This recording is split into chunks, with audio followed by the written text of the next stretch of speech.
a rhetorical question to kick off hour number 3, which means I already know the answer, and it does not require an answer. But we'll give you one. Yeah, I mean. Oh, man, I really want to answer. Yeah, Do you think the Detroit Lions and Dan Campbell were sending a message Yes. on Sunday?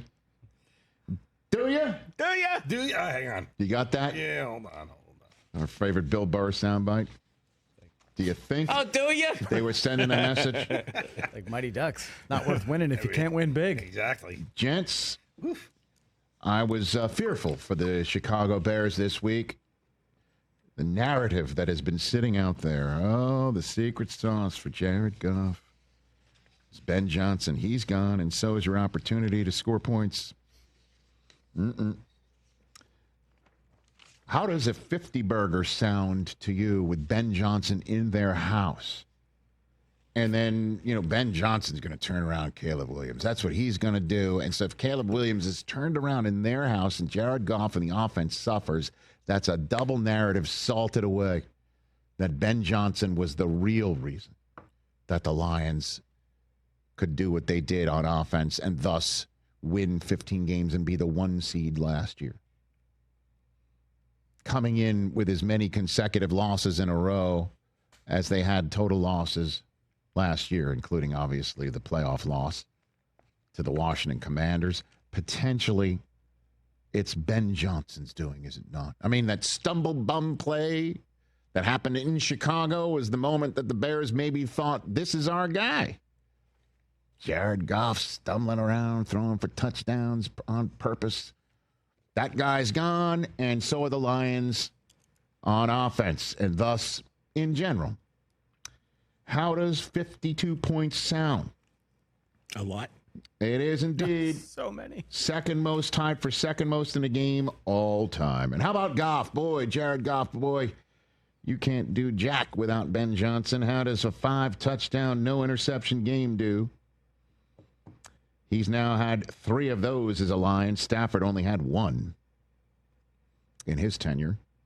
Amon-Ra St. Brown, what's he going to do without Ben Johnson, huh? We didn't see him very much of significance in week 1. How does 100 yards and a touchdown by halftime sound to you? That's what he had. First player with 100 yards receiving in a touchdown in the first half of a game this year. First 100-yard first half game of his career.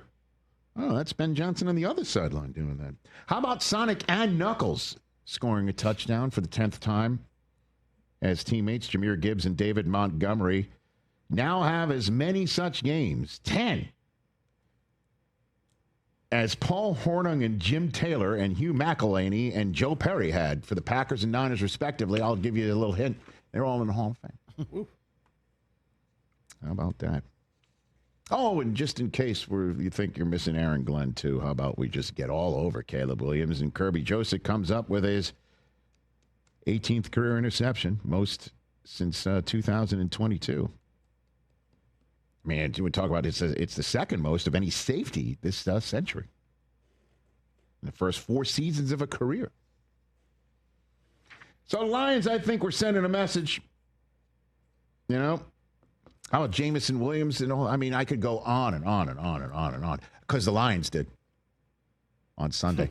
And, restored a little bit of faith in me as they were restoring that roar in Ford Field for choosing them to win the conference. You heard Albert Breer saying in hour 2, the issue was communication in week 1, according to Jahmyr Gibbs on offense. Makes sense. Dan Campbell, I think, was communicated the narrative. And I told you, watch out. It's not the roster. It's certainly not the head coach. It's the guy who's now the head coach of the Bears. And it's not like Ben Johnson was the one who started that narrative. We're all in the media, the ones who've been talking about it. And I think Dan Campbell wanted to shut everybody up. I mean, I don't know all that. I know this. That was a tough loss last week. That was tough. We went out there. We expected to play much better than we did, and we didn't give ourselves a chance. Green Bay got after us pretty good, and so I think more than anything that was a big part of it. I think we answered a lot of questions as it pertains back to what you said. I've said this all along, man. This train keeps rolling, man, and we got plenty here, and it always is going to start with the players. We got players, we got playmakers, and they're made the right way. They're the right kind of guys, man. They know how to get in the ditch and just start digging, man. They don't worry about the other stuff. So, it's a good job. Good job, indeed, I would say. Can confirm. Good job. Ben Johnson didn't want to hear about the run up the score stuff. I liked his response, actually. Hit it. Do you believe Dan Campbell ran it up on you on that 4th and 4 going forward? What's he supposed to do? Is 4th and goal, what do you want him to do? Yeah, he could have kicked the field goal. They don't kick field goals. They go for it there. So he was doing what he was supposed to do. That's what he does. How demoralizing is this loss, considering you were coming back, you left for Chicago? It's not demoralizing at all. It's not demoralizing at all. We got to play better. Simple as that. Okay. Not demoralized. I'll tell you what, man. Couple things. First on the Bears here. Rome Odunze's getting his, and if he's the first option, one would think in most of the schemes, right? He's first option. Caleb's finding him. The question is, what about options 2, 3, and 4? What about that? All of 3 of Caleb's touchdown passes this year has gone to Rome Odunze. As people, I imagine, who have DJ Moore and anybody else in fantasy or any of the tight ends are probably talking about right now. I resemble that. And Odunze's already matched his receiving touchdown total from all of last year. So the Caleb Odunze combination is working. DeAndre Swift got in the end zone. There's just going to be, certainly when you're 0-2, it's going to ratchet it up next week against Dallas and Chicago. That's a must-win for the Bears. And they're gonna have to start looking a lot more efficient on that side of the ball soon. I don't think I'm stating anything out of the ordinary here, but already, we're seeing too many shades of last year and not enough of what we're supposed to see this year through 2 weeks. It's a long season. Let us see. I don't know how patient everyone's going to be. You're already hearing, I guess, Ben Johnson. What's he supposed to do?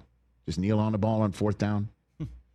Yeah, last week he didn't want to hear questions deep into the week as he was getting about his decision to not kick the ball out of bounds to force the Minnesota Vikings to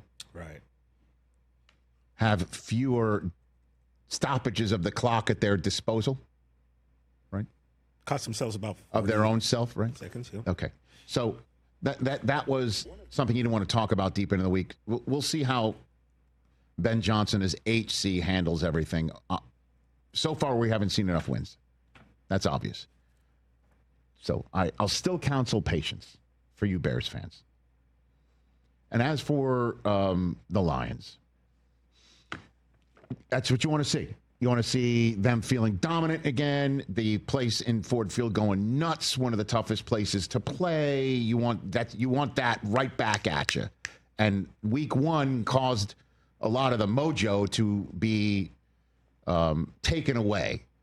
And you wanted that right away. You didn't want more doubts. The Bears are leaving not demoralized, as he said, Ben Johnson, but feeling doubts. You want doubts removed. You want to feel like we're back. Check that box. Through the long run, though, we'll find out that week 1 Lions-Packers game, more about the Lions not having communication or the Packers are just that freaking good.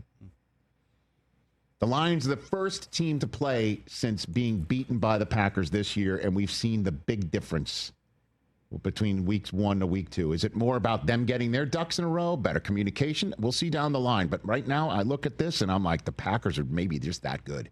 And we'll see how the Commanders are in week 3 against the Vegas Raiders, who will see how they follow up their week 1 win in New England on Monday night. But I'm like, great to see, certainly since I picked the Lions to win the conference. Great to see. Roar restored. They're back.